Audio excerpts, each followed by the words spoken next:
오늘 이 시간까지는 누군가 대한민국을 이 사회를 위해서 또한 여러분의 가정과 우리 영광교를 위해서 마땅히 져야 할 십자가를 지고 왔기에 오늘이 있습니다. 십자가를 진다는 것은 우리들의 삶 속에서, 즉 저와 여러분들에게 희생명과 헌신의 모습이 나타나는 것입니다. 한마디로 사랑은 자기 목숨을 또는 유익을 구하지 않는 것이 사랑입니다. 인류의 모든 죄를 위해서 예수님이 지고 올라가야 할 갈보리 언덕의 십자가를 원치 않게 저 시골에 구레네라는 곳에 살았던 시몬이 예수님을 대신해서 지고 올라갔는데, 그 십자가는 그저 누구에게나 있는 십자가가 아니라, 아무나 지고 가는 십자가가 아니라 그 십자가에는 세 가지의 의미가 있는 십자가였습니다. 하나는, 첫째는 억지로 지고 간 십자가. 이 십자가는 누구나 다 지기 싫어한 그러한 십자가를 구레네 시몬이 지고 갔고, 또 하나는 주님이 지시다가 쓰러진 십자가였습니다. 주님이 지고 올라가시다 쓰러진 십자가였고, 세 번째는 축복을 가져온 십자가였습니다. 이 십자가는 누구에게든지 기회가 주어졌을 때 원하든 원치 않든 바르게 지기만 하면 축복을 가져옵니다. 이 십자가는 오늘은 저와 여러분들이, 즉 내가 져야 할 십자가입니다. 하지만 모든 인간의 본성으로는 십자가를 지기를 거부합니다. 오늘 저와 여러분이 함께 읽은 마태복음 16장 24절은 이렇게 말을 합니다.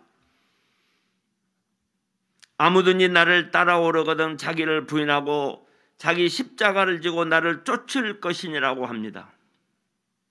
이 십자가는 앞에서 말한 십자가, 즉 축복의 십자가가 아닙니다.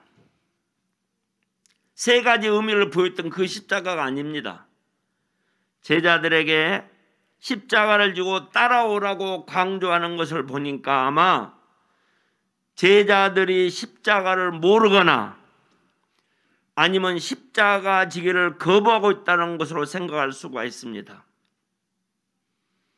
마태복음 16장은 예수님이 이제 공적인 생애, 즉 공생의 사역에 분수령이 되는 사건으로 중요한 그에 대한 질문과 답이 나오는 곳이 16장입니다. 주님은 제자들과 함께 거의 3년 반 동안의 시간을 보내면서 그들을 가르치고 훈련하셨습니다.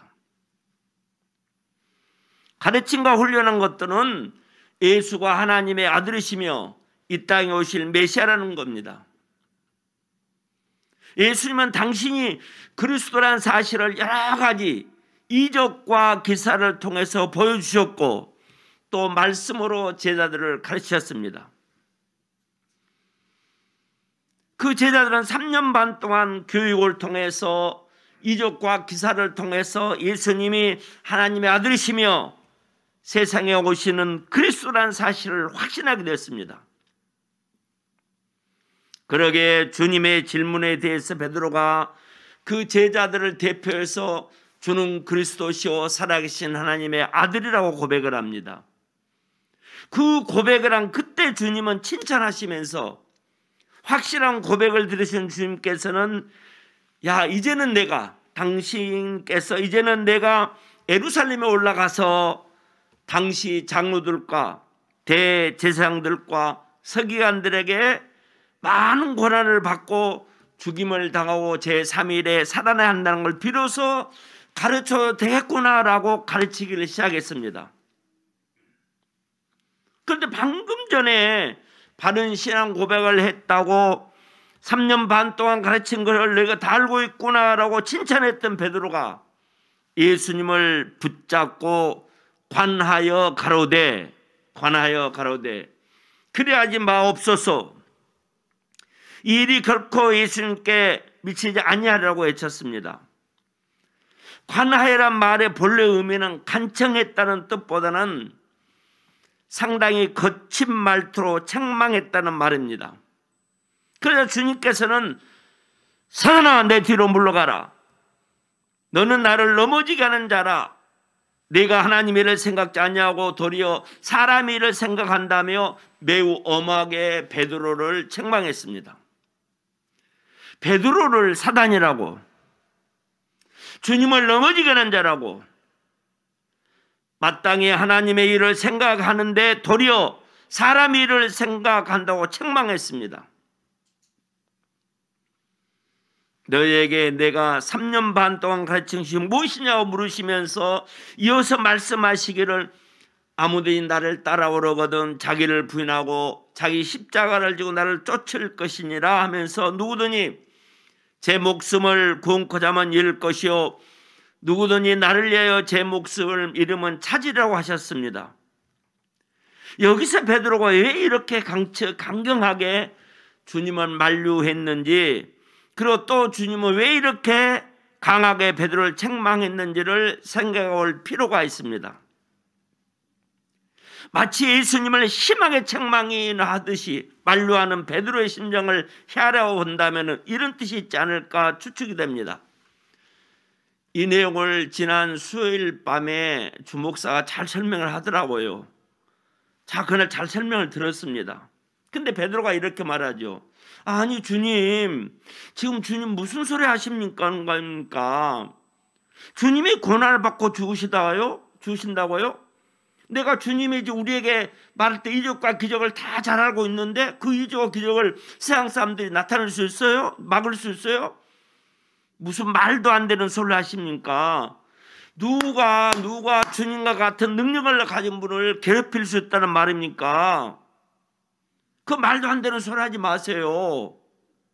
그리고 만약 주님이 죽임을 당하신다면 그럼 모든 것을 버리고 따르는 우리는 어떻게 되는 겁니까?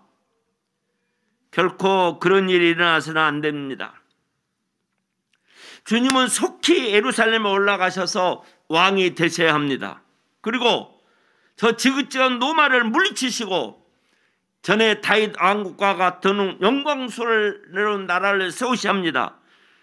그래야 우리가 직업도 버리고 집도 버리고 주님을 따르며 고생한 보람이 있지 않습니까? 이런 생각이 베드로와 제자들의 마음속에 있었던 것이 아닌가 생각이 됩니다. 베드로를 비롯해서 제자들은 예수님이 하나님의 아들이시며 세상에 오시는 그리스도라는 사실을 깨닫고 믿는 마음은 있었지만 주님이 십자가에 죽으시고 부활하신다는 사실을 아직 깨닫지를 못하고 있습니다. 그리고 이들은 주님을 따르고 있기는 하지만 인간 본성대로 자기 유익을 위해서 따르고 있을 뿐입니다. 예수님을 따름으로 뭔가 이 세상에서 대가를 얻을 수 있을 것으로 기대하고 있습니다. 이들이 구하는 것은 예수님과 함께 하면은 이 땅에서 부와 기와 영화 권세를 누릴 것이었습니다. 다시 말해서 예수님의 부름을 받고 따랐으니 전에 잃어버렸던 집과 재산보다 더 크고 많은 것을 이 땅에 누리고 싶었던 것입니다. 제자들은 아직 예수님을 딴다는 것이 무엇을 의미하는지에 대해 바른 지식이 없었던 것 같습니다. 제자들은 세속적인 목적으로 주님을 따르고 있습니다. 이런 태도와 자세를 가지고는 결코 주님을 끝까지 따를 수가 없습니다. 주님께서 사명을 주시는 사명을 감당할 수가 없습니다. 제자들의 감당해야 할 사명이 무엇입니까? 예수님께서 모든 인류의 죄를 위해서 십자가에서 죽으시고 부활하심으로 구원의 주님이 되었다는 사실을 전하는 것이 제자들과 저와 여러분의 사명입니다. 이 사명을 감당하는 일은 결코 쉬운 일이 아닙니다. 전에 이스라엘 백성들이 40년간의 광야에서 연단과 시험 속에서 훈련이 다 끝난 사람만이 이 사명을 감당하며 주님이 지신 십자가를 바르게 지고 따를 수가 있었습니다. 예수님처럼 자기를 부인하고 자기 십자가를 지는 자세와 태도가 없이는 감당할 수 없는 일입니다. 그래서 주님은 오늘 우리 함께 읽은 본문에서 말씀하시는 것입니다. 그 제자들의 모습이 보통 인간의 모습입니다. 그 속에 저와 여러분의 모습도 볼 줄 알아야 합니다. 사람의 본성이 무엇입니까? 인간의 본성은 고생하는 걸 좋아하지 않습니다. 편한 걸 좋아하고 가난한 것보다는 부자 되는 것이 좋고 좋은 옷을 입고 좋은 음식을 먹고 좋은 차를 타고 좋은 집에 사는 것이 좋습니다. 내가 손해보는 일은 결코 하고 싶지 않습니다. 찬송가 가사 있기 때문에 아니면 리드자가 있기 때문에 아골골짝 빈들에도 복음 들고 따른다고 말들은 하는데 섬기기보다는 섬김받는 게 더 좋습니다. 낮은 자리보다는 높은 자리가 좋습니다. 아직 보지 못하고 경험하지 못한 미래를 위해서 현실을 희생한다는 것의 매력을 느끼지 못합니다. 거의 대부분의 인본주의적인 종교의 목적은 자신의 현세 극복입니다. 현세 극복. 현실에서 내가 원하는 만큼 복을 누리지 못하는 사람이나 내세에 가서 누리는 축복을 이안 삼을 뿐입니다. 종교의 근본적인 목적은 그게 아닙니다. 종교의 근본적인 목적은 삶 속에서 생활하는 삶 속에서 참된 진리를 찾고 그 진리를 통해서 인류의 일을 실천하고는 숭고한 목적을 가져야 합니다. 그러나 세상의 모든 종교를 받아들이는 일반 대중들은 종교의 숭고한 목적을 깨닫고 그 목적을 추구하기보다는 자기 자신의 문제를 해결하고 마음의 평안을 얻고 자신이 지금 현세에서 복을 받는 것에 목적을 둡니다. 이 점에는 불교나 유교나 해교나 기독교나 다 마찬가지입니다. 오늘 본문의 제자들의 모습에서 세상 사람들의 일반적인 모습을 볼 수 있으며 또한 우리들 자신의 모습을 볼 수 있는 것입니다. 그렇다면 이 시간에 주님이 지고 가신 그 십자가를 의미를 다시 확인해야 하며 주님을 따르고자 하는 자들이 저와 여러분들이 내가 지고 가야 할 십자가 무엇인가에 대해서 바르게 알아야 합니다. 할렐루야. 세 가지로 살펴보겠습니다. 첫째는 예수님이 지고 가신 그 십자가를 바르게 알아야 됩니다. 수많은 곳에서 수많은 책에 이 십자가를 예수님 지고 올라갔다. 그런데 과연 얼마나 바르게 알고 있습니까? 예수님은 십자가를 지고 골고다 언덕 올라가서 거기서 십자가 위에서 못 박혀 죽으셨습니다.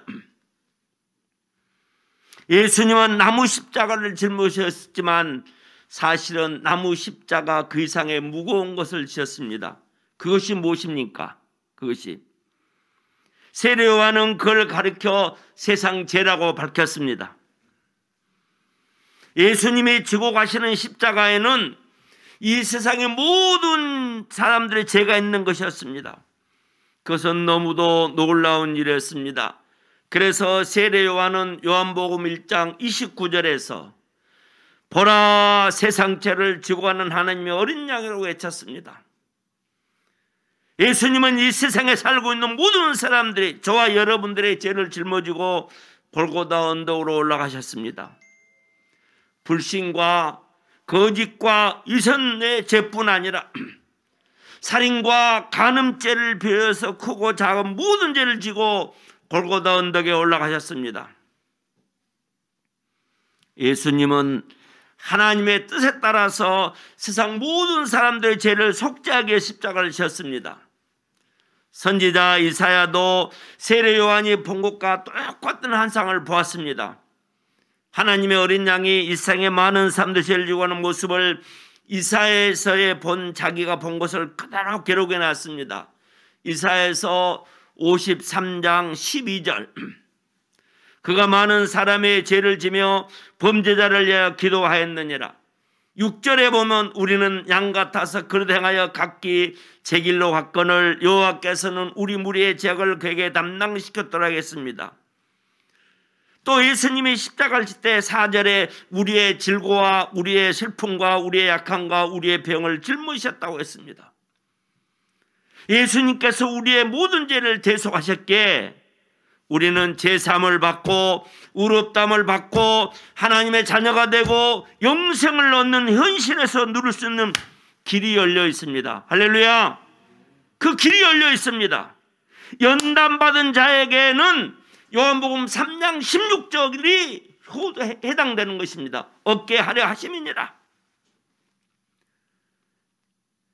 예수를 믿는 믿음만 있으면 우리는 날마다 천국을 누리며 살 수 있는 것입니다. 그런데 그 믿음이 어떤 믿음일까요? 능력 주시는 자 안에 있을 때, 능력 주시는 자 안에 있을 때 생기는 믿음입니다. 이 땅에서 세상과 마귀와 세상과 거칠고 산 환경을 이긴 자만이 각자에게 주어진 환경에서 날마다 천국을 누리며 살 수 있는 것입니다. 예수 그리스도의 십자가의 대속의 공로를 힘입어서 구원 얻을 분들은 찬송가 495장 가사처럼 495장 가사를 여러분 띄워줄 겁니다. 그 환경에서 연단을 받고 그 시험이 끝나기에 이런 찬송과 가사가 마음에 와닿는 것입니다. 1절에 또 한번 불러볼까요? 시작. 내 영혼이 은총 입어 중한 죄짐 벗고 보니 지금 내가 살고 있는 이 땅에서 죄짐을 내가 벗을 만한 은총 즉 연단을 시험을 받았습니까? 그런데 그 가사는 2절에는 뭐랍니까? 슬픔 많은 이 세상도 천국으로 하도다. 저와 여러분, 우리가 사는 이 세상은 괴로움과 슬픔이 많은 세상입니다. 그런데 그 후렴을 보니까 할렐루야 찬양하세 내 모든 죄 사함받고, 모든 죄를 사함받았다. 모든 죄를 사함받기 위해서는 이스라엘 백성들이 광야에서 같은 극심한 훈련이 필요합니다. 이 연단과 훈련을 못 받겠다고 아우성친다고 해서 나에게 연단이나 시험이 오지 않습니까? 하나님의 뜻대로 주어진 그 환경인데, 그런데 후렴 마지막에 주 예수와 동행하니 그 어디나 하늘나라라고 찬양을 합니다. 자, 여러분 지금부터 잘 들어보세요. 여러분들의 삶 속에서 예수님과 함께 동행하십니까? 지금 각자 여러분 주어진 환경과 삶이 나에게 주어진 그 십자가를 지고 주님과 동행하는 삶이 되어야만이 어떤 시험이라도 그 어디나 하늘나라라고 말할 수가 있습니다. 할렐루야. 그래서 첫째는 예수님이 지은 십자가를 바르게 알아야 하고, 두 번째, 우리가 지고 가야 할 십자가입니다. 우리들을 위해서 십자가를 지신 주님은 오늘 24절에서 뭐라 합니까? 구원받은 성도에게 자기 십자가를 지고 주님을 쫓으라고 분부했습니다. 다가 똑같이 한번 읽어볼까요? 아무든지, 시작. 아무든지 나를 따라오려거든 자기를 부인하고 자기 십자가를 나를 쫓을 것이라고 했습니다. 자, 자기를 부인하고 자기 십자가를 진다는 말은 무슨 뜻입니까? 자기 십자가를 진다는 의미를 바르게 알아야 합니다. 그런데 자기 십자가를 진다는 말에 많은 오해가 있습니다. 어떤 사람이 이런 이야기를 합니다.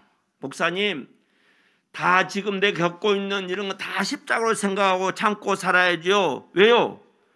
예수님께 그랬지 않았습니까? 나를 따르는 자는 자기 십자가를 따라가셨는데, 그러면서 이런 질병도 십자가로 생각하고 견뎌야지요.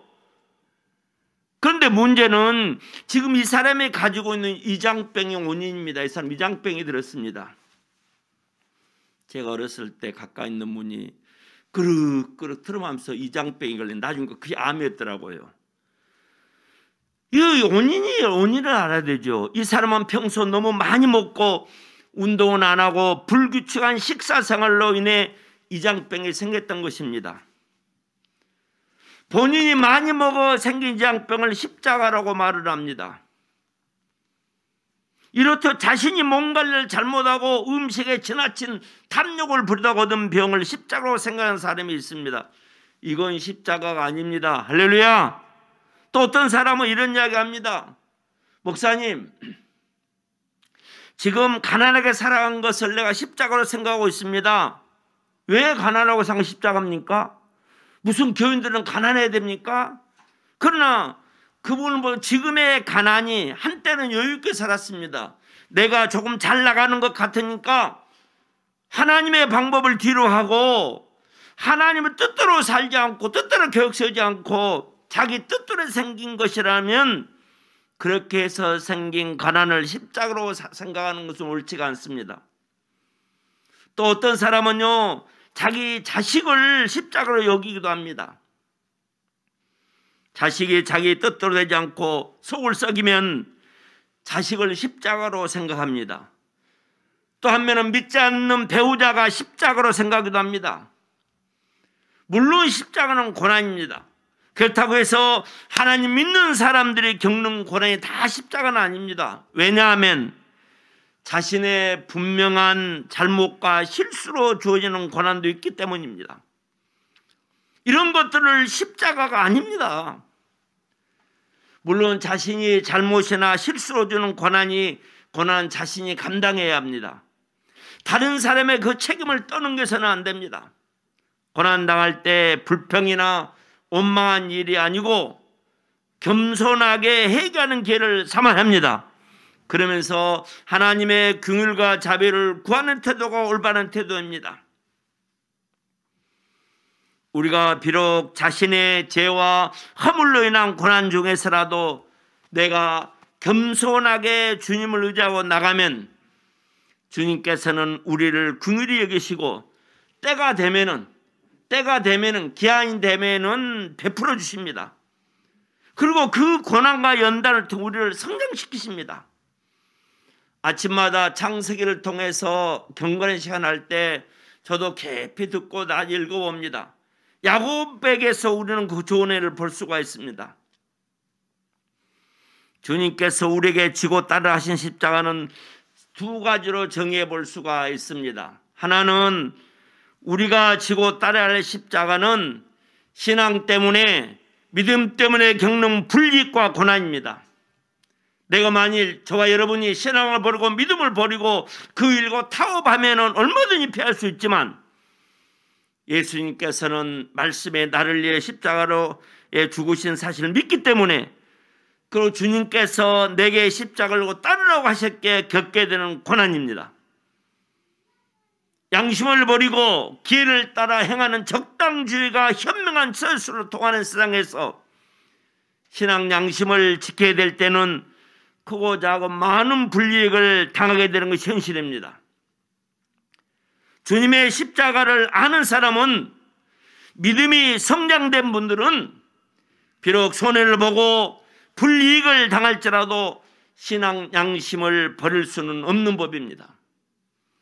손해를 볼지라도 신앙 양심을 따라 행동하는 것이 바로 자기 십자가를 지고 주님을 따르는 것입니다.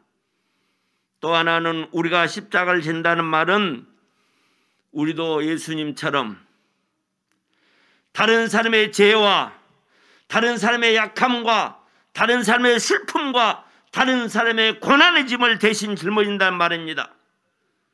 우리가 예수님처럼 대속의 일은 할 수 없지만 다른 사람이 지고 무거워하는 짐은 대신 져줄 수 있습니다. 다른 사람의 슬픔을 내가지고, 다른 사람의 아픔을 내가지고, 다른 사람의 실수를 내가실 수 있다는 말입니다. 다시 말하면은 사랑과 봉사와 자기 희생의 삶을 사는 것입니다. 자기 십자가를 지라는 말씀은 주님을 따랐던 제자들처럼 주님께서 사랑과 봉사의 삶을 살라는 말씀입니다. 사도 바울이 갈라디아 6장 1절에 보면은 그렇게 말합니다. 형제들아, 사람의 맛은 무슨 범죄한 일이 드러나거든 신령한 너희는 온유한 심령으로 그러한 자를 받잡고 이제는 짐을 서로 재라. 그게 무슨 뜻입니까? 다른 형제가 죄를 범하면은 네가 저지른 죄니까 네가 당하는 거 당연하다는 식으로 냉소하지 말고, 내 지체가 그렇게 한 줄로 알고 그 형제가 저지른 죄를 인한 그 수치나 피해를 내가 감수할 수 있어야 한다는 말입니다. 그렇게 함으로 범죄한 형제를 다시 회복하고 다시 살릴 수 있다는 말입니다. 십자가를 거부하던 베드로도 주님의 십자가와 부활을 경험하고 오순절날 성령을 받은 후에는 십자가를 기꺼이 지고 갔습니다. 베드로는 말년에 고난을 적극적으로 맞이했다고 말합니다. 베드로전서 4장 13절에 그리스도의 고난에 참여하는 걸 즐거워했다고 분부하고, 14절에 그리스도의 이름으로 욕을 받으면 복 있는 자라고 고백하고, 16절에 그리스도의 이름으로 고난받을 즉 부끄러워 말고 도리어 그 이름으로 하나님께 영광을 돌리라고 권면하기도 했습니다. 베드로는 자신을 가리켜 베드로전서 5장 1절에 보면 그리스도의 고난의 증인이라고 부르기도 했습니다. 이처럼 베드로는 말년에 십자가를 지고 다니다가 결국은 십자가를 거꾸로 지고 십자가에 달려 순교의 죽음을 죽었습니다. 십자가를 그렇게도 혐오하던 바울도 십자가의 주님을 만난 후에 기쁨으로 십자가를 지고 다니고 살았다고 고린도후서 4장 10절에 그가 말을 합니다. 우리가 항상 예수 죽인 것을 몸에 짊어지고 한 말은 십자가를 지고 다 했다는 말입니다. 당시 소아시아에 흩어졌던 수많은 교회의 성도들을 대신해서 바울은 고난의 죽음을 지고 짐을 지고 다녔다는 말입니다. 12절에 그런즉 사망은 우리 안에 역사하고 생명은 너희 안에 하느니라. 바울이 죽음의 십자가를 짐으로 수많은 사람이 살아났고, 할렐루야, 바울이 고난의 십자가를 짐으로 수많은 사람이 평안과 기쁨을 누리겠다는 말입니다. 바울은 자기가 자기 물질을 사용하고 자기 자신을 이유 사용해서 성도들을 살릴 수만 있다면 자신이 기뻐하고 크게 기뻐한다고 고린도후서 12장 15절에 고백하기도 했습니다. 작년에 코로나 중에 우리가 수련회를 한 곳이 여수 애양원에 있습니다. 애양원에 갔습니다. 여수 가면 애양원 교회와 병원이 있습니다. 물론 많은 분들이 다녀오신 분도 계시지요. 그 애양원 교회 담임 목사님이, 당시 담임 목사님이었던 손양원 목사님은 그 애양원에서 수많은 나병 환자들의 병과 그들의 고통과 그들의 아픔을 대신 짐으로 수많은 나병 환자를 살리고 그들에게 평안과 기쁨과 소망의 새로운 삶을 가져다 주었습니다. 그런 일 중에 손양원 목사님은 여수 반란 사건으로 자기의 두 아들, 거기에 묘가 있습니다. 가면은 동인이와 동신이를 죽인 공산 폭도의 증오와 저주짐을 대신 짐으로 그 공산 폭도로가 살리고 그에게 용서와 사랑의 새로운 삶을 가져다 줬습니다. 여러분 잘 들으세요. 지금부터 여러분은 지금까지 내가 지나온 생활을 돌아보시기 바랍니다. 내가 예수 믿기 때문에, 신앙인이기 때문에, 신앙 양심 때문에 묵묵히 참고 당한 고난이 있었습니까? 예수님 때문에 손해보신 거 있었습니까? 주님의 몸된 교회를 위해서, 나보다 연약한 지체를 위해서 무엇을 어떻게 희생하고 수고하셨습니까? 오늘 그들을 위해서 내가 어떤 짐을 지고 계십니까? 혹시 이기적이고 세속적인 목적으로 주님을 따르고 계시는 하는지 돌아보시기 바랍니다. 혹시 신앙 때문에 받아야 하는 불이익이나 손해가 들어와서 슬그머니 뒷건질 쳐서 빠지거나 적당히 타벼오르지 않는지를 돌아보는 저와 여러분 되시기를 주님의 이름으로 축원합니다. 자, 오늘 말씀의 결론 말씀을 맺겠습니다. 지금 우리 대한민국은 다음 달 서울과 부산 보궐선거 때문에 여러 가지 갈등에 빠진 이 나라의 가정과 사회를 살리기 위해서 가장 절실하게 필요한 것이 무엇이겠습니까? 우리들이 각각 내가 져야 할 십자가를 지고 주님을 따르는 일입니다. 십자가를 진다는 것은 다른 사람이 져야 할 죄와 고난과 아픔의 짐을 대신 진다는 말입니다. 다른 사람을 설득하려는 많은 설교나 교육보다 상대방을 굴복시키는 논리적인 말보다 자신이 스스로 자기 십자가를 지는 삶이 필요합니다. 할렐루야.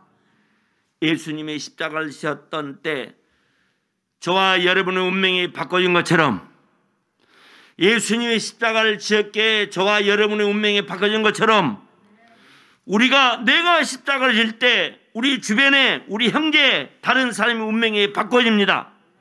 우리의 가정과 사회와 나라의 운명이 바꿔집니다. 네가 맞다 내가 맞다로 서로 미워하며 책임을 추궁하며 상대가 해한 대로 원수를 갚는 길은 피차가 죽는 길이고, 그 상대방의 무거운 짐, 즉 십자가를 지는 길은 피차 사는 길입니다. 우리들은 평생에 두 가지 일이 필요합니다. 하나는 십자가를 붙드는 일입니다. 할렐루야. 또 하나는 십자가를 지고 주님을 따르는 일입니다. 다른 사람들의 짐을 지는 것입니다. 이런 일들을 이해하기 위해서 지금부터는, 오늘부터는, 이 시간 유보는 어떤 환경이 주어질지라도 참고 인내하는 신앙으로, 할렐루야, 다른 분들의 어려움을 짊어지는 신앙으로, 내게 주어진 환경을 극복하는 신앙으로 주님 앞에 선 날까지 남은 기간 동안에 내게 주어진 십자가를 무겁다고 힘들다고 버리지 말고 내가 마땅히 져야 할, 감당해야 할 사명으로 생각하며 주님만 바라보며 승리하는 마음으로, 믿음으로 살아가는 영광교회 모든 성도가 되시기를 주님의 이름으로 축원합니다. 기도하겠습니다. 영광 받아 주시옵소서. 내가 져야 할 십자가에 대한 은혜를, 복음의 말씀을 들었습니다. 마땅히 십자가를 지고 주님 앞에 선 날까지 승리하게 도와 주옵소서.